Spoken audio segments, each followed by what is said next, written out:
Hello, my name is Lauren Palatini, and I'm here to talk about my group, which is a social emotional learning group for children with autism.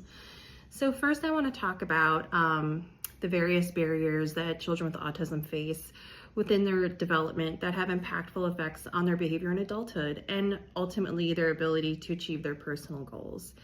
So an early intervention with social emotional learning can assist this population in simple things like understanding body language, facial cues, how to hold a back and forth conversation, and developing and maintaining social relationships.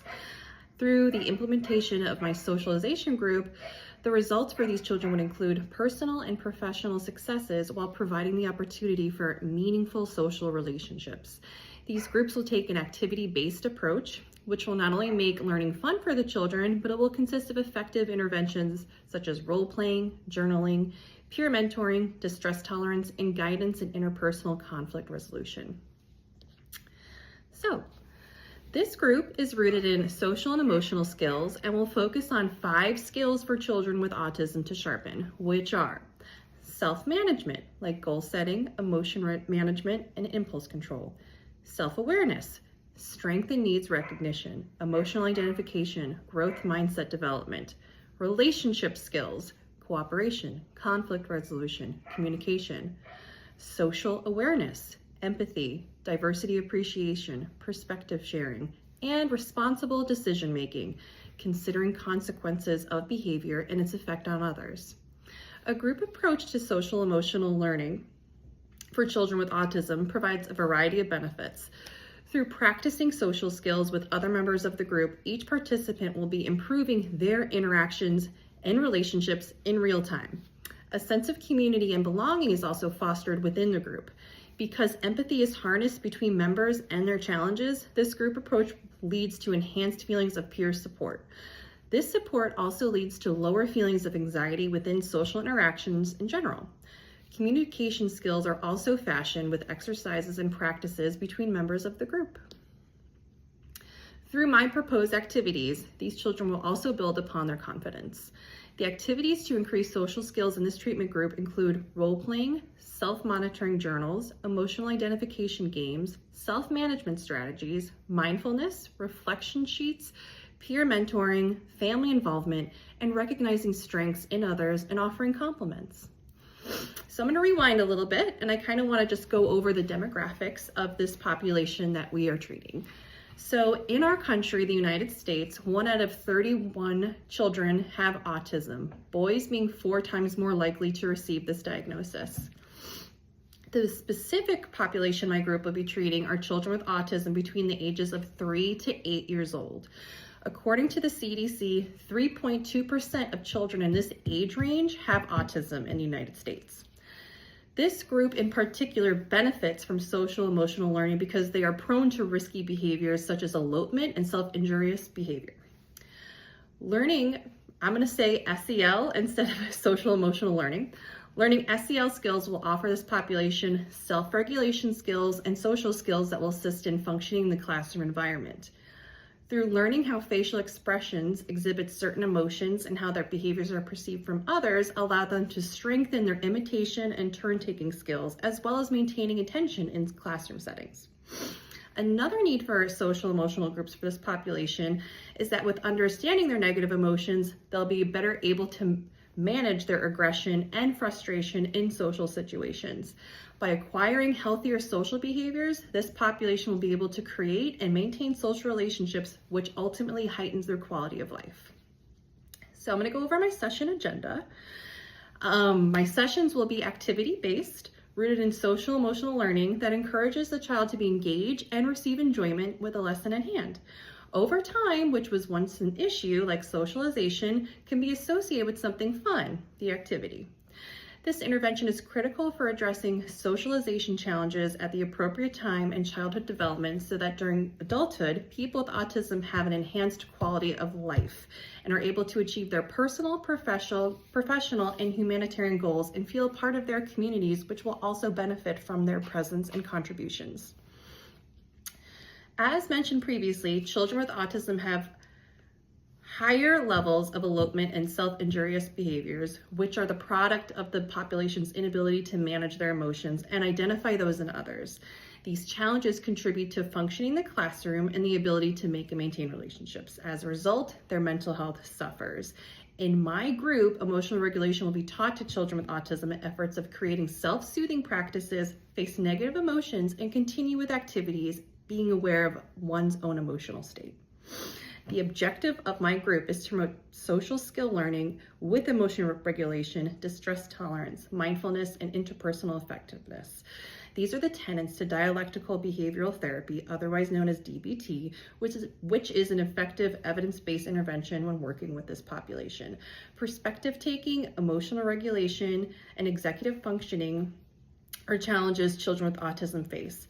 Developing self-management and self-awareness skills through emotional identification, controlling impulses, seeing strengths in others, and recognizing one's own likes and dislikes can aid in these impairments. Another area of challenges include emotional processing, turn-taking, social reciprocity, expressive language, and social coherence. In my social emotional learning group, we will be building on these interpersonal skills and social awareness to create and maintain healthy relationships to overcome these challenges. Another need for my group within this population is that with understanding their negative emotions, they'll be better able to manage their aggression and frustration in social situations. By acquiring healthier social behaviors, this population will be able to create and maintain social relationships, leading to a more fulfilled life. My group will meet once a week for 45 minutes for 4 weeks, totaling 4 sessions. The first session will be focused on emotional identification. The children will play a game called Name That Emotion, where they'll be given certain cards and with people exhibiting facial expressions such as sad, angry, happy, scared, embarrassed, etc. And they'll have to label the emotion on each card. This activity allows for heightened detection of emotions and assists the children with their ability to express their own emotions while recognizing others. The second session will be called Sharing Circle, where each participant will be asked to bring something from home and share it with the class. This provides the participant with an opportunity to share something with their peers that they are interested in and spark a discussion about it. Children in this group are then taught what active listening looks like, as well as body language and nonverbal communication through their conversations. This exercise aims to improve interpersonal effectiveness skills. During the third session, the children will be asked to make calm down cards. These cards will be made by the participants and display an activity that makes the person feel calm when they experience stress. This resource can be kept by the children and serve as a helpful reminder in the future when they are struggling with emotional regulation or experiencing anxiety. The last session will be focused on mindfulness exercises to help the students stay present in the moment in efforts to ease feelings of dysregulation. A variety of mindfulness activities will be presented, like coloring, jewelry making, and breathing exercises. The main activity will be 5 senses practice, where each participant must identify the following: 5 things you can see, 4 things you can hear, 3 things you can smell, 2 things you can feel, 1 thing you can taste. Each student will have the opportunity to identify which mindfulness activity works best for them and use it in the future when they need to regulate their emotions. So the impact with these groups, so the children who are in these groups with learning social emotional learning skills, they're expected to experience more meaningful relationships while obtaining increased independence and greater rates of success with education and employment. Not only will they experience a better quality of life, but they will also enjoy improved mental health. Alongside improved relationship skills, I hope to see children with autism learn how to self-manage through controlling their impulses and emotions, increasing their self-awareness by being able to identify their needs and strengths, being able to label their emotions, and adopt a progressive mindset. This population will also be able to form more educated decisions by understanding the consequences of their behavior and how it affects themselves and others.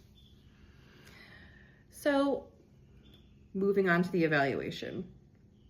There will be assessment tools used along the way with each session to provide feedback on the effectiveness of the group. Since I am treating children, I'm going to utilize observational assessments by myself and other co-facilitators in this group by watching each participant and how their behavior, specifically their emotional regulation and peer interactions, have evolved over the course of the group. I will also use standardized tools to measure the progress of each participant's emotional skills. There are formal tools such as a behavior assessment system for children, autism spectrum rating scales, and social skills improvement systems. These tools track each participant's progress and displays their strengths and areas for improvement. Informal screenings will also be held by simply checking in with each participant and gaining their feedback and insight. So I also feel, like I mentioned before, that it's best, since these are young children, that the evaluation be conducted by peer review. Before the review, I will brief a colleague on the criteria of the group and what principles I consider to be effective leadership. Once we are in alignment, I would ask my colleague to periodically sit in on each group and offer feedback as a way of quality control. My colleague can assess areas of success and areas I can strengthen within my treatment. So that about does it. I hope you enjoyed my presentation, and thank you for listening and watching.